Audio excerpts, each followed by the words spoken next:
রাহুলের জীবন থেকে রাহিকে সরিয়ে দিতে রাহিকেই মৃত্যুর দিকে ঢিলে দিল তিতলি। কিন্তু শেষ মুহূর্তে তিতলির ভয়ঙ্কর ভাত থেকে রাহিকে রক্ষা করল স্বয়ং রাহুল। শুধু তোমারই জন্য ধারাবাহিকে দেখা যায় রাহুলের ভাই বোনেরা চাইছিল রাহুল যেন রাহিকে পাশের সিটে বসায়, কিন্তু রাহুল বারবার তাদেরকেই সামনে ডাকতে থাকে।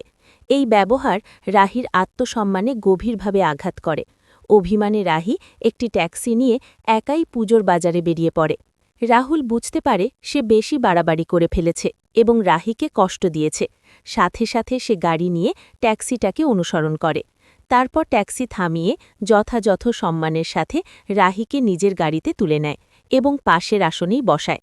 এরপর দুজনে একসঙ্গে বাজারে গিয়ে আনন্দের সাথে পুজোর কেনাকাটা করতে থাকে। অন্যদিকে তিতলি রায়চৌধুরীর বাড়িতে ফোন করলে পিসি ঠাম্মা ফোন ধরেন। তিতলি চালাকি করে নিজেকে টেনিস ক্লাবের ছাত্রী পরিচয় দিয়ে রাহুলের খোঁজ নেয়। সরলমনা পিসি ঠাম্মা বুঝতে না পেরে জানিয়ে দেন রাহুল তার বউকে নিয়ে দশকর্মা ভাণ্ডারে বাজার করতে গেছে। সুযোগ পেয়ে তিতলি চুপি চুপি বাড়ি থেকে বেরিয়ে সেই বাজারে ছুটে যায়। এদিকে দোকানদার রাহুলকে চিনতে পেরে তার হাতে শাখা পলা তুলে দেয় রাহিকে পরিয়ে দেওয়ার জন্য এবং রাহিকে বৌমা হিসেবে আশীর্বাদ করেন। রাহুল সেই শাখা পলা রাহির হাতে পরিয়ে দেয়। এই দৃশ্য দেখে তিতলির বুকে আগুন জ্বলে ওঠে। সে মনে মনে ভাবতে থাকে, রাহুল আর দিদিভাই, তোমরা দুজনে মিলে আমাকে ঠকিয়েছ, এখন এত প্রেম দেখাচ্ছ, নিশ্চয়ই আগে থেকেই সম্পর্ক ছিল তোমাদের। তোমাদের দুজনকেই শিক্ষা দেব আমি। দিদিভাই, স্বামী শ্বশুরবাড়ি পেয়ে সব ভুলে গেছিস, যেভাবেই হোক তোকে ফিরিয়ে আনবই।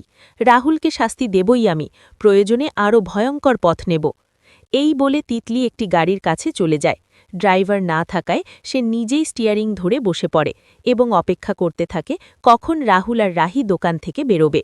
এদিকে রাহি ভাবছিল, মা একটু আগে ফোন করল, কি যেন বলতে চাইছিল, কিছুই বুঝলাম না, একটু পরে আবার কল করি। এই ভেবে রাহি ফোন করতে রাস্তার পাশে এসে দাঁড়ায়। ঠিক সেই মুহূর্তে পেছন থেকে তিতলি গাড়ি ছুটিয়ে রাহিকে চাপা দিতে আসে। রাহুল দূর থেকে দেখতে পায় এবং রাহি রাহি বলে চিৎকার করতে থাকে, কিন্তু ফোনে কথা বলায় রাহি কিছুই শুনতে পায় না।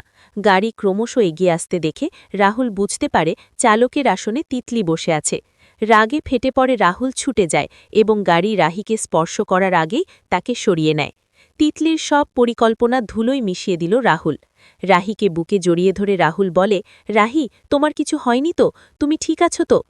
তো বন্ধুরা, তিতলির এই জঘন্য ষড়যন্ত্র ব্যর্থ করে রাহুল নিজেই রাহিকে রক্ষা করল। কমেন্ট করে জানাতে ভুলো না।